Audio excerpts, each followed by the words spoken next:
Bora falar sobre os acontecimentos do terceiro episódio da última temporada de The Boys. E aí, seus geeks, tudo certo? Eu sou o Marcos Veloso e hoje é dia da gente falar do episódio com o maior número de Daddy Issues da face da Terra, o terceiro episódio da quinta temporada de The Boys. Se você ainda não viu, vai lá no Prime Video, assiste e depois volta pra cá porque terão spoilers aqui. Bom, dito tudo isso, o episódio começa com o Ryan. Ele tá na Rússia, depois que ele matou a Mallory por acidente, ele fugiu pra lá e a gente vê uns pacotes salgadinhos no chão, ou seja, ele tava vivendo escondido, comendo porcaria, e é isso, lidando com as consequências dos atos dele. E por isso, a gente já vê a diferença dele com o Homelander e o Soldier Boy. Esse episódio é um episódio que fala muito de figura paternal e tudo mais. Então vamos começar por estes três. O Soldier Boy, ele era tratado pelo pai dele como lixo, né? Ele falou pro Butcher lá na quarta temporada que o pai dele via, na terceira acho, que o pai dele via ele como uma vergonha, tudo mais. E aí por isso que ele quis ser sempre o melhor. Ele faz a mesma coisa com o Homelander. O Homelander, com o Ryan, surpreendentemente tentou quebrar esse ciclo. Lá na segunda temporada, inclusive no mesmo lugar que eles brigam, que eles lutam nesse episódio hoje, o Ryan e o Homelander estava lá apresentando o Ryan para as pessoas. O Ryan, que estava acostumado a viver só com a mãe dele, não tinha contato com outras pessoas, ele ficou assustado com a quantidade de gente que estava em cima dele. Homelander abraça ele com todo o cuidado e tira ele do meio da confusão. Ele demonstra várias vezes um amor paternal com o Ryan, mas por algo que ele fala nesse episódio também, ele precisava de legado. Homelander lidou essas 4 temporadas que passaram com o envelhecimento dele. Ele ficava guardando os pelos grisalhos porque ele não queria que ninguém visse que ele estava envelhecendo. Ele estava desesperado em não ter tempo suficiente para conquistar os planos que ele queria. E quando ele acha o Ryan é a solução para tudo isso. Ele ia preparar o Ryan para seguir o legado dele, para terminar o que ele estava começando, né? E aí ele tem esse cuidado com o Ryan. Só que neste episódio aqui a gente descobre mais sobre o V1, o composto V original, que é o composto V do Soldier Boy. Então a gente tem a resposta do motivo dele ter sobrevivido ao vírus no episódio passado. O composto V dele é um meio que de imortalidade. Os heróis que têm esse composto V, eles não envelhecem. Então por isso que ele chegou realmente a ter uma parada ali, a morrer, né? Só que depois ele voltou, porque não dá pra penetrar as células ali, eles não envelhecem, os heróis que receberam esse composto. É um composto muito mais instável, então muito mais gente morreu nos testes, pouquíssimos sobreviveram, mas os que sobreviveram não envelhecem. Eles citam lá 4 e um deles é a Stormfront. E é bem legal porque como esse vírus, esse composto V1 é muito antigo, todos os heróis que receberam são da época do Soldier Boy. O Soldier Boy conhece todos.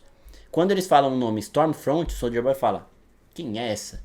E aí eles falam, na sua época ela era a Liberty, que é lá da segunda temporada. Então a gente lembra que ela ficou congelada, quando ela volta com outro nome para assumir a figura de uma nova heroína para tentar refazer a imagem dela. Não deu muito certo, mas aqui a gente vê que os dois têm uma relação que a gente vai conhecer mais num derivado de The Boys chamado Vault Rising, que já está com a primeira temporada gravada. Eles vão editar e vão provavelmente lançar em 2027.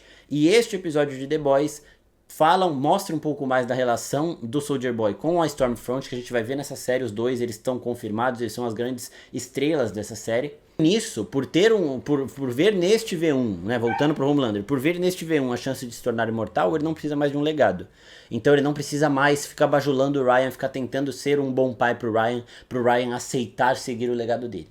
Mas não é por isso que ele vai odiar o Ryan também. Ele fala que ele ama o filho dele. Quando ele sai na porrada, ele não mata o Ryan, por mais que ele pudesse. Agora que eu não preciso mais de um legado, eu não vou suportar esse moleque me batendo, soltando laser na minha cara. Não vou aceitar isso, vou matar ele. Ele não fez isso, porque ele ainda tem um sentimento pelo Ryan.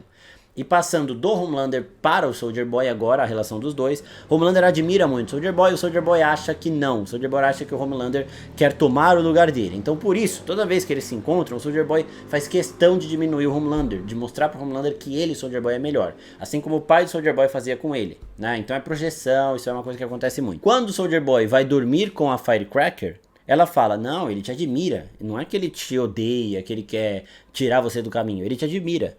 Se o Homelander não quisesse o Soldier Boy ali, ele não teria descongelado o Soldier Boy. Ele não descongelou o Soldier Boy pra testar o vírus. Ele descongelou porque ele estava se sentindo sozinho depois da morte do A-Train. Falei tudo isso lá no vídeo da semana passada, dos episódios 1 e 2. E aí, quando o Soldier Boy vê por essa perspectiva, ele faz uma feição ali um pouco diferente. Então eu acho que ele e o Homelander vão começar a se entender mais a partir daqui, deste momento da temporada. Em relação ao Ryan, eu acho que a figura paterna que ele vai mais ter aproximação agora é o Butcher. Por mais que eu ainda ache suspeito o que o Butcher fez com ele, eu acho que o Butcher instigou o Ryan a ir até o Homelander pra caçar briga, pra ver se o Ryan poderia ser usado realmente como uma arma pra parar o Homelander em algum momento. Então eu acho que foi isso, porque o Butcher, mano, toda oportunidade que ele tem de falar uma merda, ele vai falar uma merda, ele nunca acerta. Em termos de conselho, por exemplo. Ele tá full Kessler aqui, que é o personagem do Jeffrey Dean Morgan da outra temporada. Ele não tem conversa em relação a Sup. Nem o próprio Ryan, que é tipo filho dele, ele aceita que continue vivo, tá ligado? Porque qualquer Sup pra ele tem que morrer, inclusive ele próprio. E ele não dá o braço a torcer, em momento nenhum. Dos Daddy Issues, vamos para o Butcher rapidinho, porque ele confirma o que eu tinha falado lá no vídeo da semana passada, que ele matou o pai dele e tacou o pai dele no meio do rio. Por quê? Porque o pai dele tinha encomendado um lugar para ser enterrado do lado da mãe e do irmão do Butcher. E o Butcher não queria isso, porque ia sujar, ia manchar as boas pessoas da família. Então ele matou o pai dele e tacou ele no rio. Então aqui é um ciclo fechado. Ainda mais Daddy Issues aqui, a gente tem o filho do Translúcido lidando com o Huey, que matou o pai dele. E a gente tem a resolução com este moleque morrendo do mesmo jeito que o pai dele morreu, sendo explodido. Daqui a pouco a gente fala mais dessa cena, que foi uma cena também bem legal. Mas, outra coisa que eu quero falar desse episódio aqui. Ele conversa diretamente com os dois derivados de The Boys que estão acontecendo atualmente. Então, com VOT Rising, que vai se passar nos anos 50, mostrando os heróis do passado, a gente teve um leve momento mostrando que a relação do Soldier Boy e da Stormfront era uma relação conturbada. E a gente também teve eles lendo o que a VOT fez nos testes do V1. O dos heróis que sobreviveram e da inúmera quantidade de pessoas que morreram. Talvez tudo isso a gente veja nessa série. E em relação à Gen V terceira temporada, as duas primeiras, elas conversam um pouco com a trama de The Boys. A terceira vai ter que ir para um outro caminho. E aqui eles vão moldando tudo isso, né? Eles estão... O Stan Edgar está montando uma equipe de jovens heróis. Eles citam a Marie Monroe diversas vezes, inclusive eu acho que ela vai ter parte na derrota do Homelander, ela vai aparecer nessa temporada ainda. E o Stan Edgar está montando uma equipe de super-heróis dele, dos jovens heróis, do futuro, né? A gente tem um derivado nos heróis do passado, os primeiros heróis de todos, a origem da VOT, do V1 e dos primeiros heróis que existiram. E a gente também vai ter uma dos jovens heróis, aqueles que vão seguir o caminho e que vão mudar a imagem que as pessoas têm em relação aos super-heróis, né? A Marie Monroe, ela é muito mais próxima da ideologia que a Starlight representa do que o Homelander, por exemplo, então é o legado que vai continuar. E aqui a gente tem o Stan Edgar montando essa jovem equipe e citando a Marie Monroe várias vezes também. E ainda nisso, eu acho que o Stan Edgar era bem ciente de que a Zoe, a neta dele, estava de encontrinho com o Ryan. Porque o Stan Edgar não é bobo e ele sabe que ele está naquele bunker enquanto ele não encontrar um jeito de matar o Homelander. Quando ele encontrar o jeito de matar o Homelander, ele pode sair de lá. Então eu acredito que ele tava deixando a Zoe se encontrar com o Ryan até o momento que a Zoe levaria o Ryan pra dentro do bunker e ele, Stan Edgar, teria um outro Homelander na palma da mão dele. Então ele ia começar a manipular o Ryan como ele fez com todos os outros ali e teria agora um herói capaz de matar o Homelander o protegendo. E aí ele ia esperar mais um pouco lá até o Ryan ter idade e força o suficiente pra bater de frente com o Homelander. Até o Homelander envelhecer um pouco e ficar um pouco mais fraco e o Ryan ficar mais forte, assim como acontece, por exemplo, na natureza com os leões, né? Mas o plano dele não deu certo porque a merda aconteceu nesse episódio. Então agora vamos falar daquela invasão que rolou no bunker do Stan Edgar. Primeiro que o Noir continua sem falar nada. A gente já falou das teorias de possíveis explicações para o que está acontecendo com ele neste vídeo que está linkado aqui em cima. O Deep, né, o Profundo, ele está desesperado para ter a aprovação do Homelander. E aí eles conseguem achar ali o Stan Edgar porque eles têm aquele cara que é um cão farejador, né? O cara sente cheiro de tudo ali, ele consegue achar. E eles realmente pegaram essa mina careca pra ser a Eleven de The Boys, né? Ela tem o mesmo poder que a Eleven, ela usa as mesmas roupas que a Eleven. Eu lembro quando ela apareceu, Stranger Things estava também no auge ali. Então eu falei, caralho, eles meteram uma Eleven aí pra fazer uma referenciazinha e usaram ela até o final de um jeito, tipo assim, ela não tem muita importância na trama, mas foi bem legal o uso dela, até os poderes dela são os mesmos da Eleven. E aí quando eles estão lá tretando pra invadir aquele lugar, esta mina chega no quarto onde o Huey tá lutando contra o filho do Translúcido, que é um moleque invisível. Ela, com os poderes de telecinese dela, ela sente que ela tá mexendo no sangue de alguém e que ela vai explodir uma pessoa e ela não tá vendo o moleque invisível ali, ela só tá vendo o Huey, ela queria matar o Huey, ela conhece o Huey da prisão, ela sabe que o Huey fugiu daquele campo de concentração. Só que o moleque tava na frente, então tudo que ela tava sentindo, que ela achava se tratar do Huey, era do moleque do filho do Translúcido. E ela explode ele. né? E aí tem uma cena, tipo, a gente só tá vendo o Rio também, porque o moleque é invisível. A gente tem uma bola de sangue, a gente não vê mais nada. E aí a Starlight chega. Eu não tive dúvida nenhuma que era o moleque, que o Rio não ia ser morto assim. Nenhuma. Mas foi uma cena muito bem montada, principalmente pro ponto de vista da Starlight, que entra, vê uma bola de sangue onde o Rio tava, e aí se desespera e mata a mina num rompante de raiva, de ódio, de medo, achando que o Rio tá morto. O Rio levanta, a primeira coisa que ele fala, foi o moleque lá, o filho do translúcido, não fui eu que morri. Aí eles se abraçam e tal. E aí depois a Starlight vai embora porque ela tem medo de perder o Hughie. Ela tem medo de perder a galerinha de Godolkin ali, a Marie Monroe, essas pessoas que ela chamou pro meio dessa luta. Assim como ela está sofrendo muito pelos apoiadores da Starlight, os luz estrelistas ali, estarem morrendo em batalha. Tem uma cena que mostra que quando outros opositores do Homelander foram presos, os luz estrelistas foram pra treta, saíram na porrada com heróis e tudo mais. Então isso incomoda muito ela e o Rio personifica tudo isso. Quando ela vê que ela pode perder ele, ela vaza pra decidir como ela vai agir pra resolver tudo isso. E aí nós temos os momentos Homelander se achando Deus. Né? Quando a gente acha que essa série não pode fazer mais sátiras do mundo real, ela vai lá e faz. O Homelander se achando Jesus ali, tendo uma visão divina de como ele pode realmente se tornar o Messias do mundo, na semana que o presidente norte-americano fez uma arte dele como sendo também essa divindade. É um negócio assim bizarro, porque essa série tá escrita há mais de um ano. Essas situações aí, elas não foram colocadas agora para imitar o que tá acontecendo no mundo real. Mas é impressionante também que o mundo real consegue antecipar The Boys. Se The Boys a gente acha que vai ser bizarro, vai lá galera, o presidente dos Estados Unidos antes faz algo mais bizarro ainda.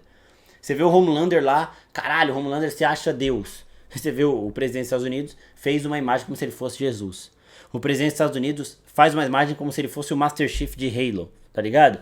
Faz como se ele fosse o Capitão América, como se ele fosse um Jedi. São coisas que a gente acha que a gente só vai ver na ficção, mas a gente tá vendo no mundo real, isso é assustador. Mas voltando pra cá, ele tem uma visão da Stewell, né, que era aquela mulher que era a Mommy Issues do Homelander lá na primeira temporada, que ele mesmo matou depois que ele descobre que ela tava traindo ele ali.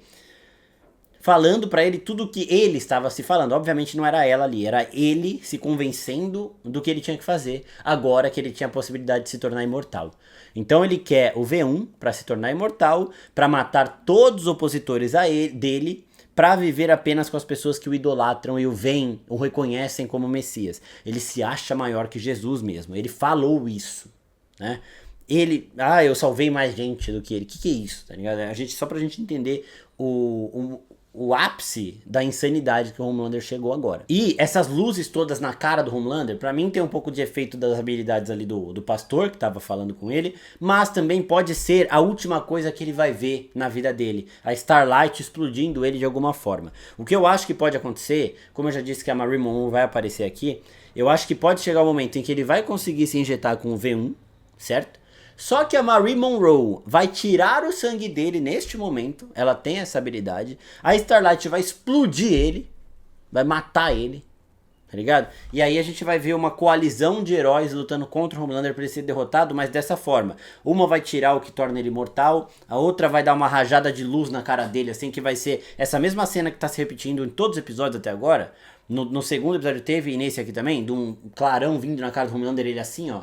Isso vai ser a última visão dele. A Starlight, tipo, meio que explodindo na cara dele e ele morrendo por isso. E a Marie Monroe vai ter essa participação de torná-lo mortal, de remover do sangue dele o composto V original, o V1, que eu acredito que ele vai conseguir tomar naquele momento da temporada que a gente vai falar, putz, agora fudeu, como que vai acontecer? Como que vão ganhar agora que ele é imortal? E aí vai chegar a Marie Monroe mostrando quem é a mandona mesmo, né? Quem é a fodona da parada. Acho que ainda também o Ryan vai ter uma participação nessa luta. E outros personagens, o próprio Butcher também precisa estar ali e tal. Mas temos que ver também como que vão lidar com o Soldier Boy. Se o Soldier Boy vai continuar para ter outros derivados focados nele no futuro, ou se ele também vai ser morto aqui. Mas eu acho que ele e o Homelander vão se juntar e realmente vai chegar um momento que os dois têm que ser derrotados. Talvez a Marie Monroe sirva também para tirar o V1 de todos os heróis que ainda tem isso, para que eles comecem a envelhecer, para que eles percam os poderes, para acabar com essa parada. Mas isso aí é teoria para os próximos episódios. Em relação ao Noir tá aqui, em relação ao Soldier Boy ter sobrevivido ao vírus, é o V1 que torna esses heróis basicamente imortais, eles não envelhecem. Se você explodir um deles, eles morrem, mas eles não envelhecem. Então, basicamente é isso sobre o terceiro episódio da última temporada de The Boys. Se você gostou, se inscreve aqui, curte o vídeo e também fica de olho porque a gente tá fazendo análises de Demolidor, da série do Darth Maul, Lorde das Sombras, e também vou fazer de Invencível a partir do episódio dessa semana, que saiu ontem também, tá bom? Então, ativem o sininho da notificação e fiquem de olho por aqui. E não se esquece de seguir a gente que ajuda muito, pessoal. É nóis, até a próxima. Tchau, tchau.